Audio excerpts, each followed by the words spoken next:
Little known secret, I'm hiking in the forest in Pennsylvania and my trail name becomes glutes.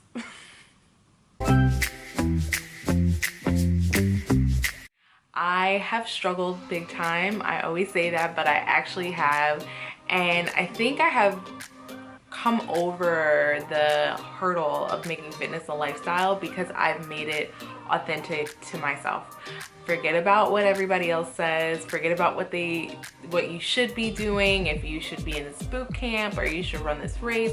All these things are so overwhelming, especially being online, but I had to find a way to make it really authentically me and know that like my life is changing, things happen, and how do I really adapt my fitness routine to what is going on in my life. I've created for you a guide so that you can actually make your own fitness worksheet journal, and you can make a bunch of copies of it and just change it as the seasons change, where you can write out your goals for what you're going to be doing every single day for the next 12 weeks or however long. You can write your starting weight, your BMI. You can really just keep track of where you are so that when the season changes, you can write the new information and write what you're going to be working on next. And I think it's really good to really have something on paper that you can look at and maybe hang up in your room or buy a mirror so that you have this constant reminder like, hey, this is what I'm working towards. This is the habit that I'm trying to cultivate.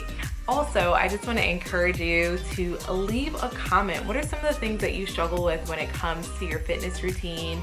And if you think this is helpful to you or someone who you know, definitely share it and let them know to come on over to the tribe, come on over and visit, and we will get it started. One of the biggest reasons why fitness was always a fail for me is that I would plan my fitness routine on January 1st and I didn't take into effect that life changes. So my first tip into making fitness a lifestyle for yourself is to factor the seasons. And that's something I was very intentional about this year. Make sure that you factor that season change. What does your life look like in the spring versus the winter? And once you adapt that and think about that, especially at the beginning of the year, and plan for those changes, then you'll be able to be more successful. And I find that if you break your year down into 12 weeks at a time, it's a lot easier to get the goals done. Instead of just saying, hey, I want to get fit this year and lose weight, you're literally putting small timelines on your goals, and so you're able to achieve them a lot quicker. So MIT researchers have found that all of us have a neurological loop when it comes to habits. We have a cue, a routine, and a reward. And so that means we have a cue, which is a stimulus, we have a routine of what we normally do, and then we have a reward from doing that routine. So when it comes to developing a habit of fitness, you have to think about your cue. Usually a cue for me is going on Instagram and seeing someone else working out, or knowing that I have a vacation coming up or a race that I'm planning for. And then the routine, what do I do with that information? What do I do with that trigger? Do I internalize it and feel bad about myself? Do I get depressed because I'm not working out? Or do I actually go and do something about it? And then for me, a lot of times the reward is seeing the progress, thinking about how great I feel after workout is finished, and knowing that I've done something really good for my body. And so what I want you to do with this tip is to think about what is holding you back from actually taking that next step for making a new habit. So what do you think you're losing out on by forming a new habit? You know, if you're someone who gets inspired by the Instagram post and then your routine is to feel bad about yourself, what satisfaction do you get from that? You know, what is that reward? Because there is a reward associated with it, especially if you find that it's a pattern in your life. And then I want you to think about how good the reward is. A lot of times when I have to work out, instead of thinking about maybe how difficult the workout is gonna be or how long it's gonna be for, especially if I'm training for triathlon, I think about how great I'm gonna feel when it's over, how much I'm gonna feel good about my body. Like, I love the feeling of taking that sweaty selfie when it's over with. And then also I love being in nature. So especially if I'm training outdoors, I love feeling like the breeze in my hair and just how good it feels to be looking at scenery and looking at landscapes. So I want you to really hone in on what that reward is, and then think about that when it comes to forming the new habit. Instead of just doing a task and saying, okay, this is what I have to do, I have to go to the gym, I have to lift these weights, I have to go see my trainer, I want you to become a person who makes decisions about fitness outside of just that exercise. What I mean by that is thinking of yourself as already fit, already arrived, already healthy.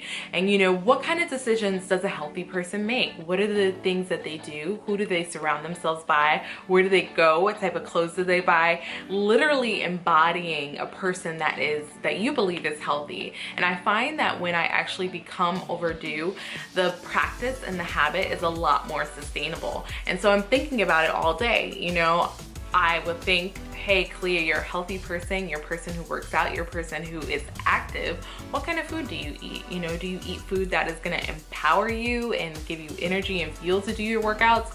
Or do you consume things that are, you know, are gonna slow you down? And so as you're going about forming this habit, think about that. Become this person, you know? Even if you have to go on Pinterest and pin some pictures of yourself or pin some pictures of other people to get motivated or put them up on a vision board, it will help you really embody a person who is fit and who has already accomplished that fitness lifestyle. I think a lot of us, when it comes to being fit, again, we have this image of what we would like to be like, but we haven't balanced that out with what our demands are, what the things are that are pulling us in our lives, whether you have a family or children or you have a very demanding job. And I think it's important to structure your fitness goals around that. You know, some things just can't change. You know, you can't change the hours that you have to be at work. You can't change your responsibility to your children or to your family or whatever it is. So it's important that when you schedule that time to work out and you schedule that time to do something for you and to feel your body and to just feel really good, that it's at a time you can actually do it. You know, if you know that every night around 10 o'clock you start to feel tired, then that's probably not a great time to schedule a workout. You know, so really start to think hard about the things that you actually can change and how you can create the space in your life.